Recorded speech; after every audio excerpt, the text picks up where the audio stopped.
Hello, my name's Neil Innes.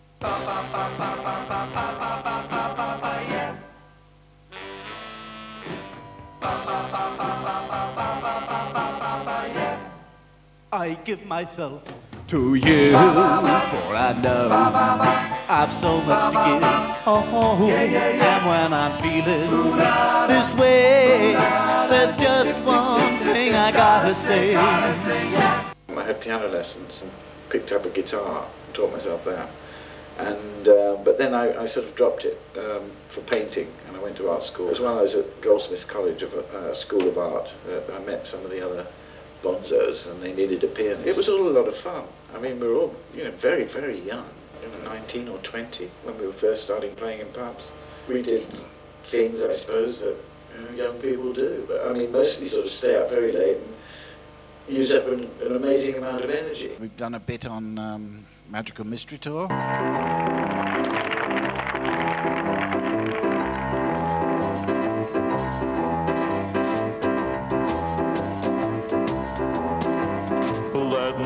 Cutie called a cab. Baby, don't do it. She left her east side room so drab. Baby, don't do it. And after the Bonzos had broken up, then the Holy Grail happened. And the script came through, and it's one of the few scripts I've ever fallen off the sofa laughing at, especially the Black Knight scene. Right, I'll do you for that. You what? Come here. What are you going to do, bleed on me? I'm invincible! And I began paranoid because, every time, something big got lobbed off a castle like a cow, Fetch the mush! What? Fetch the mush! it fell on me.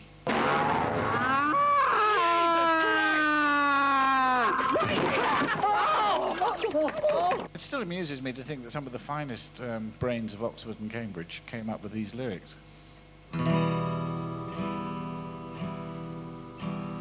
Bravely bold Sir Robin rode forth from Camelot. He was not afraid to die, oh brave Sir Robin. He was not at all afraid to be killed in nasty ways. Brave, brave, brave, brave Sir Robin. Shut up! The Rutles came about from working on Rutland Weekend Television, which the idea of which was Rutland, the smallest county in England, therefore the smallest television station, therefore the smallest budgets, and that suited BBC Two down to the ground. I wrote songs, Eric Idle wrote some sketches, and these two, I had the idea to do A Hard Day's Night. Hard Day's Night was shot in black and white. It was speeded up, and there was sort of potential for humour there. And so I said, I got this song, we'll do A Hard Day's Night. And they said, oh, that's great. I'll go with a skit I've got of this documentary maker who's so dull, the camera keeps running away from him. And so that's how the Rutles were born.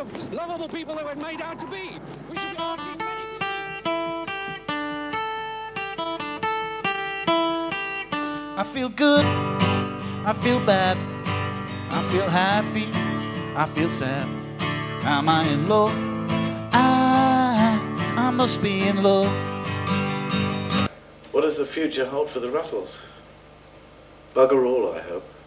And after the Rutles, I'd been kind of labelled as a parodist, and in fact, I do write some straightforward songs. So here's one of the straightforward ones.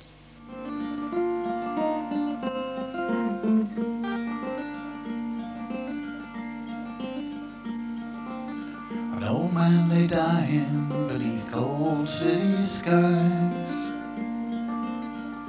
an ominous look in his derelict eyes. The moment of death for him had no sting.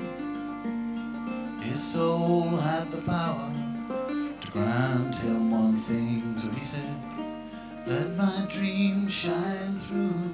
I didn't have to buy the rights to my music. The rights sort of ran out with the other people, so the rights came back to me. I think about two, 3 years ago. And charmingly persistent productions come from Danny Barber, who's met in, I think, something like 1985. He was, a photographer, and he wanted to take some photographs of me at the Edinburgh Festival. And he's, he's a likely lad, with a great sense of humour. But he was a really big Bonzo fan, and it's thanks to him that EMI actually put out Cornology and the 4 box set of 4 CDs that were like the original album, because EMI wouldn't have done anything. And he sort of like persistently sort of nagged them, and in the end they did it. So on a sleeve note, I just popped into my head, the charmingly persistent Danny Barber is thanks to him. I suppose my favourites now, the new ones I'm writing, because I'm not doing this looking back at my life like the footage in Norwich. I don't want to make a career out of that. I'm only doing 3 more one-man shows of that nature, and I'm going on the road with a band. Don't care whether I make any money or not. I'm just going to get out there with some trumpets and make a racket. I'm writing new songs at the moment and really enjoying that. And I think I'm going into a new era of what I do as a songwriter.